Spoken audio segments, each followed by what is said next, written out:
To complete the most significant news for this day, Y News continues. Here are the top stories. Resigned Communications Assistant Secretary Mocha Uzon vows to intensify her blogging now that she is no longer serving public office. Uzon says it is high time to fight the groups that are hurling accusations against the Duterte administration. Kailangan na pong lumaban dahil sobra-sobra na po yung mga pag-akusa na hindi ko po ipinaglalaban ng sarili ko dahil iniisip ko yung opisina at ang boss ko, Sec. Martin Andanar at ang Pangulo. Kaya ngayon po ay sabay-sabay na tayo. Bakbakan na kung bakbakan. Uzon announced her resignation during a Senate deliberation on the 2018 budget of the Presidential Communications Operations Office, saying this was prompted by the move of some congressmen to delay the passage of the PCOO budget when she failed to attend 2 hearings. She, however, clarifies this is not connected to the controversial videos on federalism and sign language she was involved in along with blogger Drew Olivar. Uzon also did not directly answer questions on whether she plans to run in the coming elections. Katulad po nung sinabi ni Pangulo na let the people decide. So, ang mga kababayan naman natin nasa Facebook na, malalaman natin yung sentimiento doon. Too little, too late. This was the response of Senator Risa Ontiveros on the resignation of Communications Assistant Secretary Mocha Uzon. Ontiveros says Uzon has already damaged the image of the PCOO with her incompetence and proliferation of fake news. Senator Nancy Binay, meanwhile, expressed disappointment over Uzon's decision, while Senator J.V. Ejercito believes this is a good move for her. Sayang yung opportunity to prove everybody wrong. Parang ito yung pagkakataon na ipakita niya sa lahat na she deserves to be called ASEC Mocha Uzon. Anak Pawis. Napakahirap din nung nung sitwasyon, no? She's a blogger at the same time, a public official. So siguro mas maganda na rin ngayon for Mocha now to continue her blog. Anak Pawis Representative Ariel Casilao, meanwhile, says Uzon's resignation opened an opportunity for her to showcase her principles should she decide to run in the coming election. It's a welcome development, and kung sa Senate man yan o sa Kongreso, mas makikita natin yung kalidad ng mga argumentong kaya niyang ihapag. ACT Teachers Party List Representative Franz Castro denies putting pressure on former Assistant Secretary Mocha Uzon by allegedly holding back the proposed budget of the PCOO, which prompted Uzon to resign. Castro says it was the congressional panel, not her alone, that decided to defer the deliberation of the PCOO budget. The lawmaker says she just wanted Uzon to appear in the congressional hearing to shed light on certain issues. Hindi niya ba kaya sagutin yung mga tanong na itatanong ng isang simpleng guro na naging kongresista na gaya ko? Siguro kung humarap lang siya sa komite, humarap lang siya sa plenaryo, tiyak ko naman na masasagot niya yon. Ang isa sa mahalagang usapin kasi sa akin bilang public official, di ba alam naman natin yan na a public official is a public trust. Kaya yung accountability. So, pag nasa posisyon tayo sa gobyerno, malaki yung inaasahan sa atin ng mga mamamayan. Tune into UNTV's Get It Straight with Daniel Razon program tomorrow at 7:30 in the morning to find out more about Mocha Uzon's reasons for resigning and the circumstances that led her to leave the Presidential Communications Operations Office. Embattled OFW ACT's Party List Representative John BERTIZ is in the hospital after suffering chest pains. In a message sent to UNTV News, BERTIZ said he was unable to sleep properly in the past few days after drawing flack over his rude behavior against an airport screening officer. His colleagues in the House of Representatives says BERTIZ had been complaining of chest pains and that the lawmaker underwent a heart bypass surgery years back.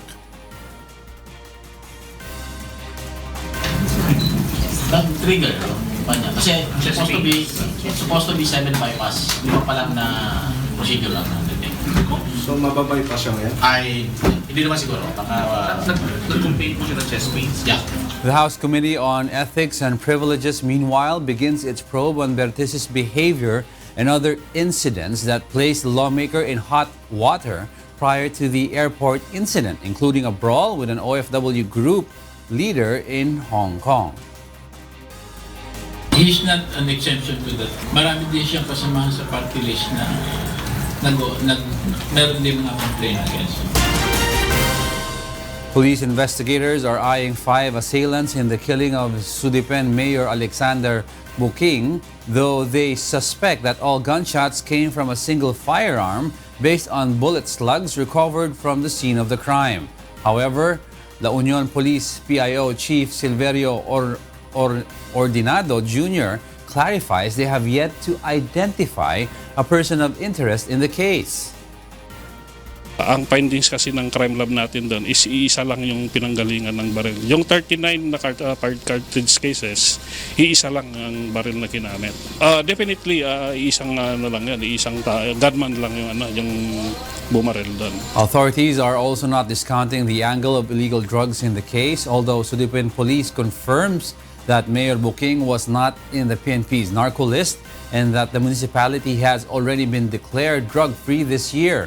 Other potential angles that the PNP are investigating include business, politics, and personal reasons that may have led to the murder of the mayor.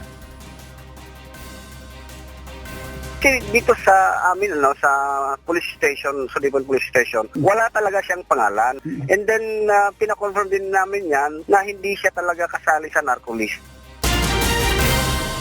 The Department of Trade and Industry calls the bakers' plan to hike bread prices as untimely despite the rising cost of baking ingredients.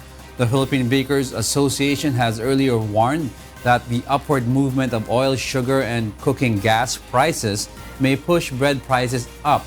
Flour millers also reported a 50 peso increase in the price of flour per sack, bringing its retail price to up to 750 pesos.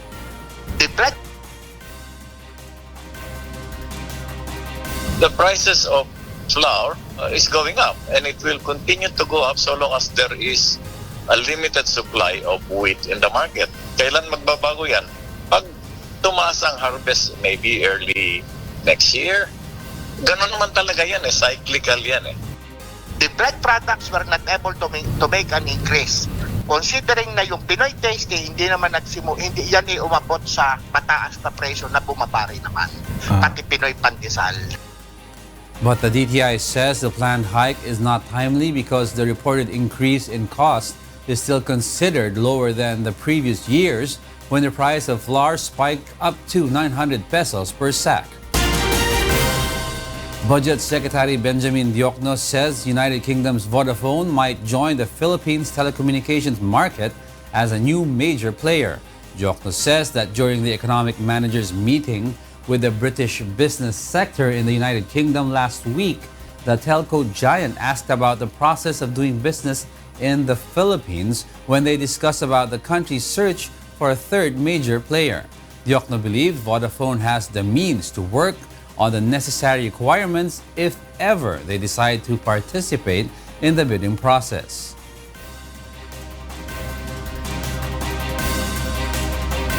We had a discussion of our interest to introduce a third party in a duopolistic market. They appear interested. They ask many questions.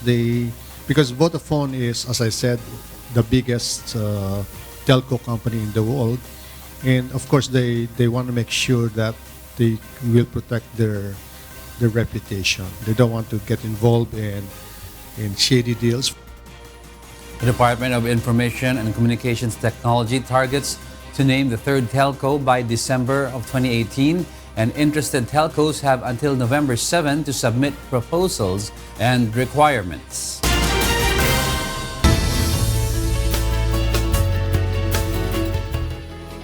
Typhoon Queenie weakens as it continues to move within the Philippine area of responsibility.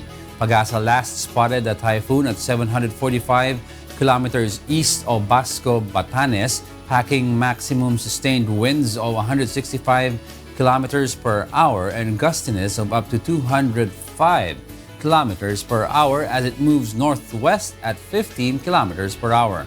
The State Weather Bureau also says Typhoon Queenie is not expected to make landfall in the country, but its trough will bring scattered rain showers and thunderstorms in Cagayan Valley, Central and Eastern Visayas, as well as in Zamboanga Peninsula, Northern Mindanao and Caraga regions.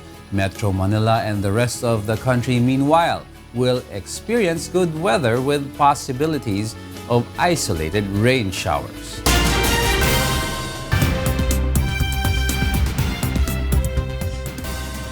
And for the news abroad, here's Stephanie C. live from Hong Kong. Stephanie, good evening. Good evening, Diego. Anti-sexual abuse groups are calling on the head of the Catholic Church to come up with a solution on the clergy abuse crisis as bishops gather for a synod. Jovic Burmas tells us why. Groups combating sexual abuse call on Pope Francis to use his meeting with bishops from around the world to come up with a global solution to stop the abuse crisis and make the Catholic Church safe for children.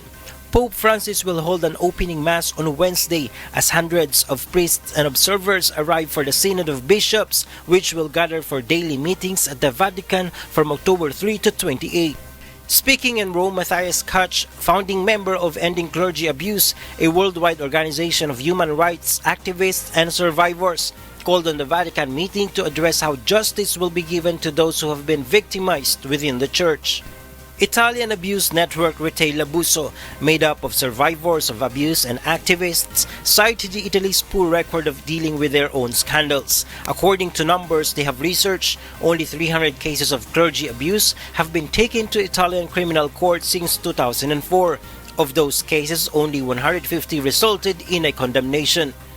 In countries such as America and Germany, figures are much higher. Last August, a damning report was released by a U.S. grand jury on sexual abuse of children by priests in Pennsylvania over a 70-year period. Most recently, a study commissioned by the German Bishops' Conference had revealed that 1,670 clerics and priests had sexually abused 3,677 minors, mostly males, in Germany over a similar period.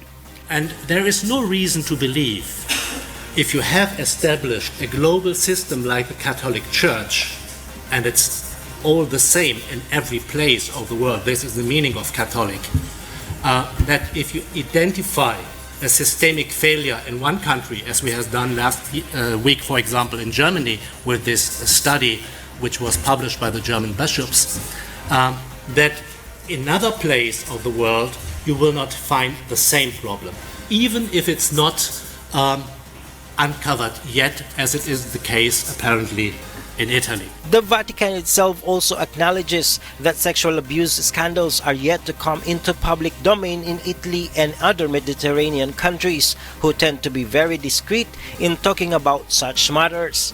I am convinced that at a certain point also the Mediterranean cultures will need to face that, and I think that the Catholic Church in Italy needs to prepare itself for that moment. Polish-born Kamil Tadeusz Jazimbowski was 13 when he came to the Vatican as an altar boy. He witnessed his roommate being molested by an older seminarian as he slept in a dormitory within the Vatican walls from 2011 to 2012. Jazimbowski said his faith has never recovered. A boy of 13 years of age who arrives in the Vatican in good faith, trusting clerical institutions, then sees these values bent and disappear completely as horribly ugly acts are carried out by these very same priests.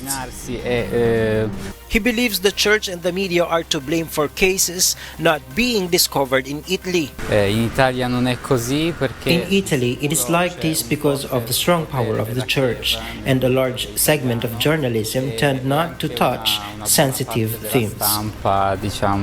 Jovic Burmas, UNTV News and Rescue, Europe. Chinese actress Fan Bingbing has been fined hundreds of millions of yuan for tax evasion and other offenses. It comes nearly 3 months after the star disappeared from the public eye. The actress has been linked to a government probe into how celebrities reported earnings in their contracts. Chinese authorities have now ordered Ms. Fan and the companies she controls to pay around 883 million yuan in taxes, fines, and penalties. A pilot hails an air traffic controller in Palu Airport who died in an earthquake that struck Indonesia. Kath Dumaraos tells us why. An air traffic controller who died in an earthquake in Palu, Indonesia, has been hailed a hero for not leaving his post when the disaster struck in order to ensure a passenger plane took off safely. On Friday afternoon, 21-year-old Antonius Gunawan Agung was at the control tower of Palu Airport as pilot Ricoseta Mafela's Batik Airways plane was on the runway. I didn't realize that there is an earthquake, but during the last moment of the takeoff, just a few seconds before a liftoff, I felt that the aircraft is moving slightly to the right and to the left. At 18:02, the plane took off. Less than a minute later, the 7.5 magnitude quake struck. As the control tower started to shake, people around Agung fled, but he watched to make sure the plane was airborne. The last communications was that he gave me the clearance, which is Batik 6231, runway 33 clear for takeoff. And he was like saying in a very calm. Then apparently finding his way out blocked, he jumped from the crumbling 4-story control tower. He stayed in his positions until the very last of my departure and until the tower was shaking very bad. And then once he made sure that the aircraft departed safely, then he jumped from the tower to the lower level. The air traffic controller broke his arm, leg, and ribs in the fall, authorities said, adding that he died from his injuries. Air Navigation Indonesia said in a statement that it would posthumously raise Agung's rank by 2 levels as a sign of appreciation for his dedication. The company tweeted out images showing Agung's body being carried to a helicopter during his funeral procession in Makassar. I think he did a very heroic actions. He did his job professionally, and I believe so that he should be honored. I call him my guardian angels. The number of people known to have died in Friday's earthquake and tsunami in Indonesia has risen to 1,347, disaster response officials say. Kat Dumaraos, UNTV News and Rescue. And those are the news from the other parts of the globe. Back to you, Diego. Thank you, Stephanie C., reporting live from Hong Kong. And those are the reasons behind the news, October 3, 2018. On behalf of Rina Villamor Camara and William Theo, I'm Angelo Castro III. Because we need to know, we will always ask why. Good evening.